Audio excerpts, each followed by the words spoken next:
Tonight, when you close your eyes, you will become completely helpless. You will lose consciousness for 8 hours. Your muscles will go slack. Your awareness of the world around you will vanish entirely. And somewhere out there, something with claws and teeth and perfect night vision will be awake while you are not. So, why are you still here? Not just you, your parents, their parents. Every single one of your ancestors stretching back 200,000 years of sleeping human bodies. All of them unconscious in the dark. All of them alive the next morning.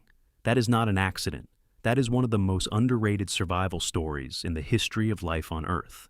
Here is what most people assume. They assume that because predators largely leave sleeping humans alone today, that has always been the case. That lions see us and feel some ancient instinct to look away. That leopards sense something in our scent and decide it is not worth it. That we are somehow protected by an invisible force while we are at our most defenseless. But that assumption gets almost everything backwards. The truth is that for the vast majority of human history, sleeping was a genuinely dangerous act. A study published in 2015 by researchers Jerome Siegel and Gandhi Yetish at UCLA examined 3 hunter-gatherer groups still living today: the Hadza of Tanzania, the San of Namibia, and the Tsimane of Bolivia. These groups have no electric light, no walled structures, no alarm systems. They sleep the way your ancestors slept. And what Siegel and Yetish found upended almost everything scientists had assumed about human sleep. These groups sleep in compressed windows. They fall asleep after sunset. They wake before or around dawn. And they sleep an average of just 6.5 hours a night. Far less than the 8 hours most modern sleep scientists had assumed was biologically natural. And nearly all of them sleep in groups. That detail matters more than almost anything else. Because the real answer to why predators seem to ignore sleeping humans is not about the predators at all. It is about what your ancestors built around sleep long before they built anything else.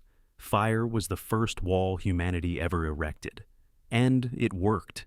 Anthropologist Dennis Sandgath has spent decades studying early human fire use at sites across Europe and the Middle East. His work points to something striking. Once controlled fire appears in the archaeological record, human habitation sites begin to cluster around the same locations for extended periods. Not because the food was always there, because the fire was. A burning fire at the mouth of a shelter does something profound to a predator's calculus. Big cats, wolves, hyenas. These animals have evolved over millions of years to associate fire with danger. Not because they reasoned about it, because the individuals who approached fire died, and the ones who avoided it survived. That pattern repeats across enough generations, and it becomes instinct. Your sleeping ancestors were not defenseless. They were sitting behind one of the most effective deterrents in the history of animal conflict. But fire alone is not the whole story. Think about what it means to sleep in a group of 12 or 15 people.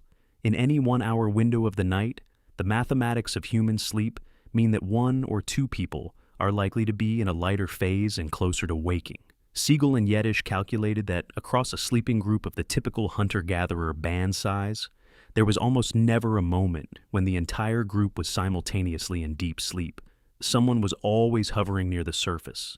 The group itself was a distributed alarm system, without anyone deciding that it would be.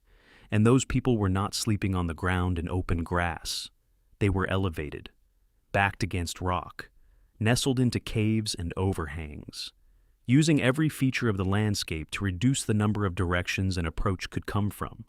Primatologist Leah Sampson at the University of Michigan has noted that even our closest relatives, chimpanzees, build fresh sleeping nests every single night, usually up in the forks of trees at heights of around 9 to 12 meters. They choose trees near the edge of forest clearings where they have sightlines. They move their sleeping location constantly to prevent predators from learning their patterns. Your ancestors did the same thing, for hundreds of thousands of years. So, the question is not why predators ignore sleeping humans. The question is why we came to believe that they do it all. Part of the answer is that we inherited the outcome without inheriting the context.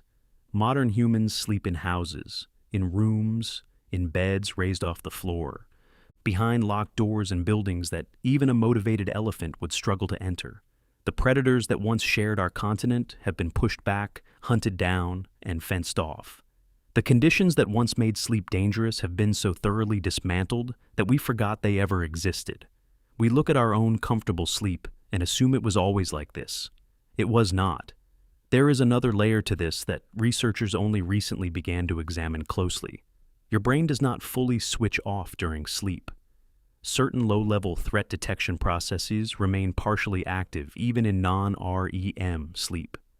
Neuroscientist Yuval Nir at Tel Aviv University has shown that individual neurons in the sleeping brain continue to fire in response to meaningful sounds: a crying infant, a spoken name, a rustling in the dark, even while the sleeper remains unaware of most other stimulation. Your sleeping brain is still listening, not with the full bandwidth of waking attention, but enough. Enough to notice the sound that does not fit the pattern of the night. Enough to begin pulling you upward toward consciousness before any rational decision has been made. This is not a modern adaptation. This is ancient. This is the same feature of sleep that allowed your ancestors to share watch duties without intending to.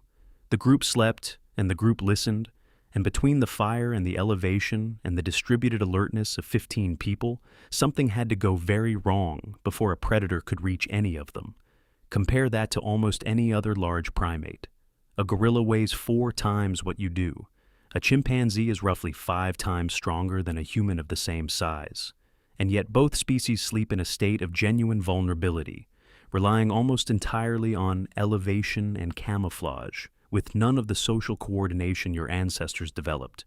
What humans built around sleep was not just shelter, it was a system, a layered interlocking set of behaviors: fire, elevation, grouping, rotation, site selection, that turned the most vulnerable 8 hours of the day into something manageable. And predators, being intelligent animals shaped by millions of years of their own evolutionary pressure, learned to read that system. A lion approaching a fire-lit camp with 12 sleeping humans at its center is not looking at an easy meal. It is looking at a situation that has historically ended badly for lions. So, it turns away, not because it fears humans specifically, because it has learned, across enough failed attempts, that the conditions humans create around sleep are conditions worth avoiding. That is the real reason predators seem to ignore sleeping humans, not because we are beneath their notice, because our ancestors made us expensive. They built the fire, they chose the cave, they slept close together in a group that was never entirely unconscious. They did this every single night for 200,000 years until it was not a strategy anymore, until it was just how humans slept. Tonight, when you close your eyes, you will become completely helpless, and you will have no idea how much work went into making that safe. Thank you for watching. Please don't forget to like and subscribe if you enjoyed this video.